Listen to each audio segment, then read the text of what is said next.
Habiendo terminado ya con el apartado internacional o de contexto internacional del proceso latinoamericano, podemos avanzar ahora en, en la región sobre la que hacemos eje generalmente.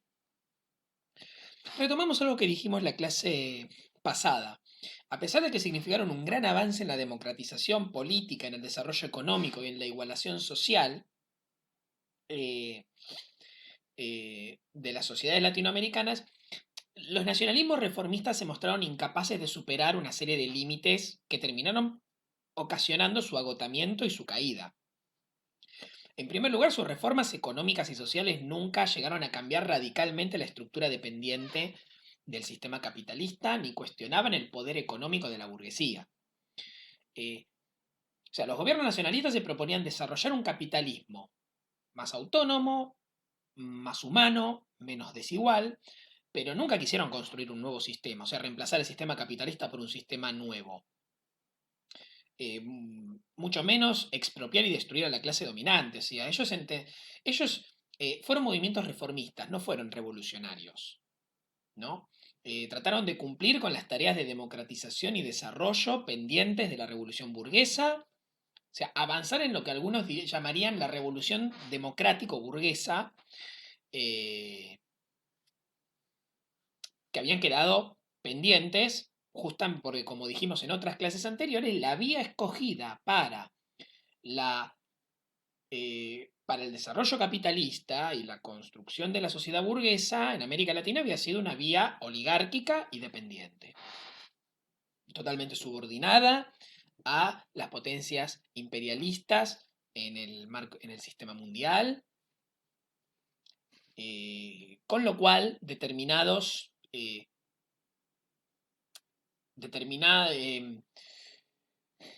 determinada estrategia de desarrollo y una serie de reformas sociales no se podían dar.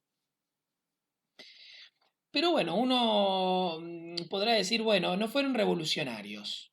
También no fueron revolucionarios, pero a pesar de eso, a pesar de no haber propuesto una transformación radical de la sociedad, las reformas emprendidas por los gobiernos nacionalistas eh, eh, en su estado, en el estado que las conocemos, fueron intolerables para la clase dominante. O sea, a pesar de no haber representado un desafío radical y real, de todos modos fueron inaceptables para la burguesía y para, por supuesto, el imperialismo, que apostaron primero a desgastar a los gobiernos nacionalistas, eh, desgastar y debilitar hasta finalmente poder desplazarlos de una manera o de otra, ¿no? Eh, en la mayor parte de los casos fueron desplazados a través de golpes de Estado, seguidos por dictaduras militares, siempre apoyadas por la clase dominante, que buscaron con una suerte desigual tratar de revertir las reformas sociales eh, alcanzadas y promover la liberalización de la economía. Esto tuvo distintas estrategias, no se hizo siempre de la misma manera. Hubo estrategias eh, de, de cambio de la política económica más progresivas, como podía ser el desarrollismo, y otras más regresivas, como fue el intento en algunos casos de restaurar o de restablecer el viejo modelo primario exportador. Eh, de una manera o de otra, el acompañamiento, el complemento siempre fue la represión, ¿no? Y el alineamiento internacional con los Estados Unidos. O sea, eh, habíamos, sí, ahora, el fracaso de los gobiernos nacionalistas, porque no hay que negarlo, digamos, terminaron fracasando en su intento de construir eh, alternativa, eh, una alternativa democrática apoyada en una alianza entre una burguesía nacional y las clases populares subordinadas, sobre todo la clase obrera, pero también el campesinado según el caso, no se puede negar que este intento de conformar como un nuevo bloque histórico eh, que generara una alternativa en el desarrollo del capitalismo en la región, fracasó. Eh, lo que vino después, la apuesta de la clase dominante y del imperialismo para restablecer el orden, no fue mejor, sino peor. O sea, hubo una agudización del intervencionismo estadounidense. Los regímenes que reemplazaron, ya fueran dictaduras o nuevas democracias liberales, distintas modalidades, se caracterizaron por la inestabilidad, por una fuerte inestabilidad política, ¿no? O sea, los golpes de Estado fueron una constante en la década del 60 en América Latina, y de una manera u otra, allá fuera, bajo una democracia, eh, bajo un régimen más de nueva oligarquía o bajo una dictadura militar, eh, la represión se mantuvo. Porque siempre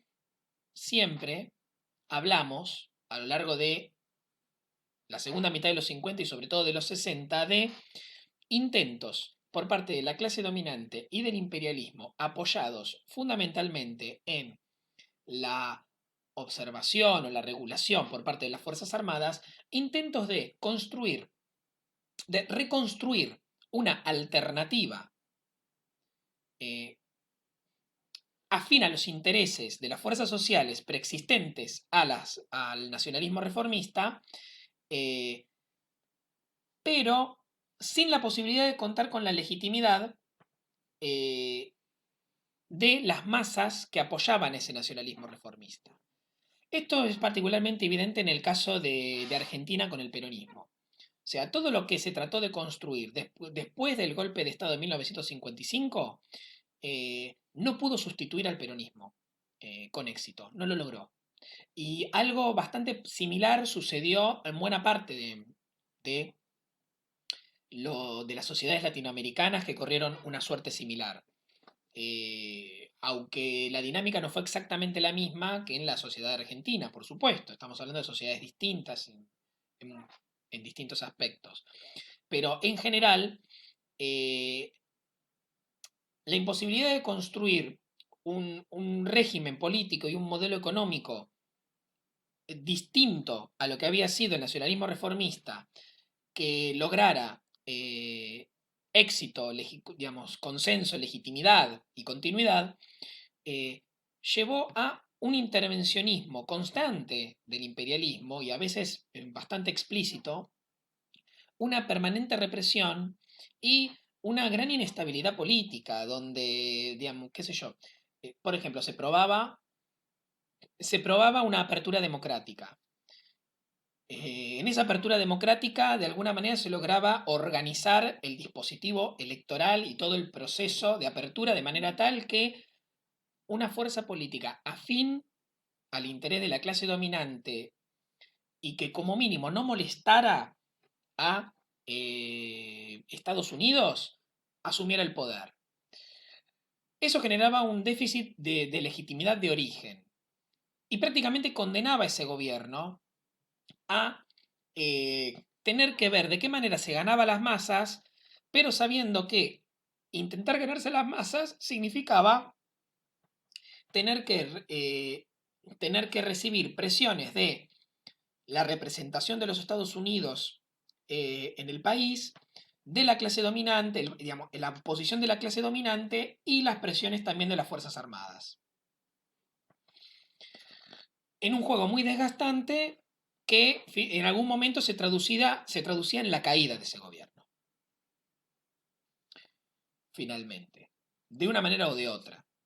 O se desintegraba o era derribado directamente, dando lugar a una repetición del ciclo, ¿no? Eh, Esto generó la pérdida definitiva de legitimidad por parte de los partidos tradicionales que más o menos se sostenían. Y, y este malestar se fue generalizando hasta un punto tal que afectó a todas las instituciones de la sociedad, derivando en una especie de crisis orgánica de las sociedades latinoamericanas. Eh, y un proceso de radicalización de las masas. O sea, afectó a las universidades, a la Iglesia Católica, a las mismas Fuerzas Armadas.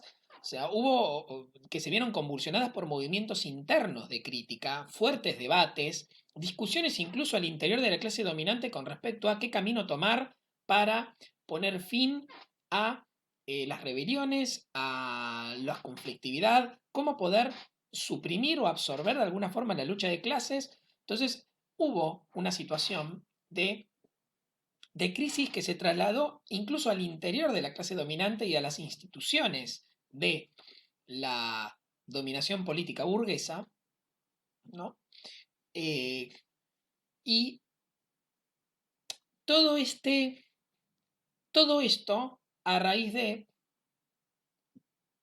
esa, del arrastre de las insuficiencias del proceso de la experiencia nacionalista, a lo que se sumó eh, la sucesión mucho peor, más autoritaria, digamos, autoritaria, represiva y regresiva en términos sociales de las digamos, de las fuerzas liberal conservadoras y de la alternativa impulsada por la clase dominante y apoyada por el imperialismo. O sea, esta como acumulación de contradicciones termina generando la escalada en la, lucha en la lucha de clases y la radicalización de las masas en América Latina en la década del 60. Pero para eso tenemos que referirnos brevemente a un acontecimiento que es de alguna manera el que cristaliza todo esto, que es la Revolución Cubana. Así que aprovechamos para hacer una interrupción y pasamos a ese proceso y lo que dispara ese proceso en el continente.